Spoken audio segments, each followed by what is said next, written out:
ఏమైంది బూచోడు అంటే వాడే కదా, వాడే వచ్చాడు అని కార్తీక్ దీపను అడుగుతాడు. అవును బాబు, నిద్రపోతున్న ఆ పాపను ఎత్తుకుపోవడానికి అనుకున్నాడు. చివరి నిమిషంలో చూసి నా కూతురిని కాపాడుకున్నాను. కానీ సడన్గా వాడిని చూసి భయపడి స్పృహ తప్పిపోయింది అని చెప్తుంది దీప కార్తీక్ తోటి. పాప మిమ్మల్ని కలవరిస్తుందంటే మీకే ఫోన్ చేశానని అంటుంది. ఇంటికి వచ్చి పాపని ఎత్తుకొని పోదామని అనుకున్నాడంటే వాడికి ఎంత ధైర్యం, మీరు ఎందుకు ఊరుకున్నారు అని కార్తీక్ ఆవేశపడతాడు. అసలు వాడు పాప జోలికి ఎందుకు వచ్చాడని అడుగుతాడు. వద్దు వదిలేయండి, నేను మీకు ఏం చెప్పలేనని దీప అంటుంది. శౌర్య కోసం అడుగుతున్నాను, కానీ తను కోలుకున్న తర్వాత వాడికి మాత్రం గట్టిగా ఉంటుంది. నేను చేయాల్సింది నేనే చేస్తానని అంటాడు కార్తీక్. శౌర్యను తన తండ్రి తీసుకుని వెళ్ళిపోతానని అంటే దీప ఎందుకో వద్దని అంటుంది. అసలు ఏం జరుగుతుంది? దీప శౌర్యను హాస్పిటల్కి తీసుకొచ్చి వెళ్ళి ఉంటుంది.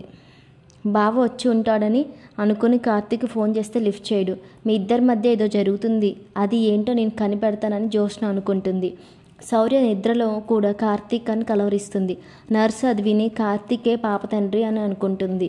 అది స్పృహలో లేకపోయినా మిమ్మల్ని కలవరించేంత దగ్గర అయ్యారు, అందుకే ఇలా జరుగుతుంది అని నేను మిమ్మల్ని పాపకు దూరంగా ఉండమన్నాను అని దీప కార్తీక్తో అంటుంది. నేను దీనికి బలం అనుకున్నాను, కానీ మీరు దీనికి బలహీనత అయిపోయారు. నేను పక్కన ఉన్నా కూడా మిమ్మల్ని పిలవాల్సి వచ్చిందని దీప బాధపడుతుంది. కార్తీక్ని శౌర్య దగ్గర ఉండి దీప ఫుడ్ కోసం బయటకు వెళ్తుంది. అక్కడ నరసింహ ఉంటాడు. తన బిడ్డ జోలికి రావద్దని దీప అంటుంది. నువ్వు బిడ్డను తీసుకొని రోడ్డు మీద పరిగెత్తుతుంటే నిన్ను ఫాలో అయ్యాను. అది ఏంటి కలవరిస్తుంది నిన్ను, లేదా మా అమ్మని కలవరించాలి, కానీ కార్తీక్ని కలవరిస్తుంది ఏంటనే నరసింహ అడుగుతాడు. నువ్వే కదా ఫోన్ చేసి పిలిచావని అంటాడు. సహనం కోల్పోయాను, వెళ్ళిపో అంటుంది దీప నరసింహతో. నా కూతుర్ని ఎత్తుకుపోదామని వచ్చాను. ఈరోజే నేను దీనికి ఒక ముగింపు ఇస్తాను. శౌర్య నా కూతురు అయితే నాకు ఇచ్చే, లేదా దానికి తండ్రి నేను కాదని చెప్పమని అడుగుతాడు. తన కూతురి పరిస్థితి బాగోలేదని వెళ్ళిపోమని దీప చెప్తుంది. అయితే నా కూతురిని నేను తీసుకుని పోనా అంటాడు. ఎవరిని ఎత్తుకుని వెళ్తావు అని కార్తీక్ నరసింహ కాలరు పట్టుకుంటాడు. దీప వదిలేయమని దీప అడ్డుపడుతుంది. ఇప్పుడు ఇలాంటి గొడవలు వద్దని దీప కార్తీక్ని ఆపుతుంది.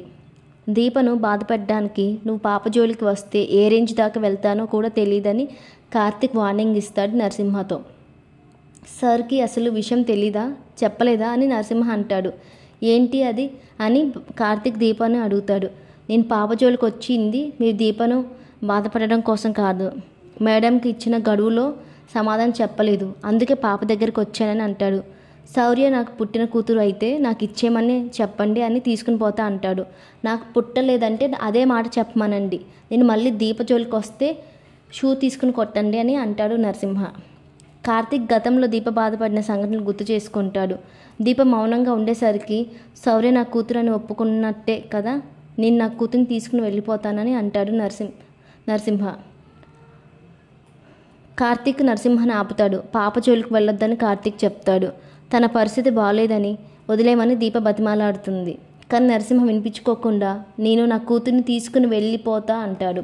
నువ్వు పాపను తీసుకుని వెళ్ళటానికి వీల్లేదని కార్తీక్ కూడా అడ్డుపడతాడు. ఆవేశంగా శౌర్య నీ కూతురు కాదని గట్టిగా అరుస్తాడు. శౌర్య నా కూతురు అంటాడు. ఇదంతా జ్యోత్స్న చూస్తూనే ఉంటుంది. కార్తీక్ మాటతో దీప షాక్ అయిపోతుంది. నేనే శౌర్య కన్న తండ్రిని అంటాడు. నీకు కావాల్సిన సమాధానం దొరికింది కదా, ఇంక పో అంటాడు. జ్యోత్స్న గుండెలు ముక్కలైపోతుంది. ఇన్ని రోజులు వెంటపడిన సమాధానం చెప్పలేదని, ఇందుకైనా నువ్వు ఎలాంటి వాడివో అర్థమైందని నరసింహ వెళ్ళిపోతాడు. జ్యోత్స్న ఏడుస్తూ వెళ్ళిపోతుంది. తన కాళ్ళు పట్టీలు సౌండ్ కార్తీక్ వింటాడు. దీప కార్తీక్ మీద అరవపోతుంటే శౌర్య పిలుస్తుంది. పాప వాళ్ళ మాటలు విందేమో అని కంగారు పడుతుంది. శౌర్య దీపకు ఫుడ్ తినిపిస్తుంటే కార్తీక్ ఎక్కడని అడుగుతుంది. శౌర్య కార్తీక్ బాబు అన్న మాటలు విన్నదో లేదో అర్థం కావడం లేదని దీప టెన్షన్ పడుతుంది. జ్యోత్స్న కార్తీక్ మాటలు తలుచుకుని బాగా ఏడుస్తుంది.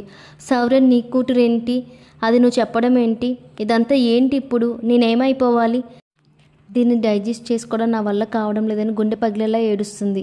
దీప ఆవేశంగా కత్తెర పట్టుకుని కార్తీక్ మీదకి వెళ్తుంది. నువ్వా నా కూతురికి తండ్రివి అని కోపంగా అంటుంది.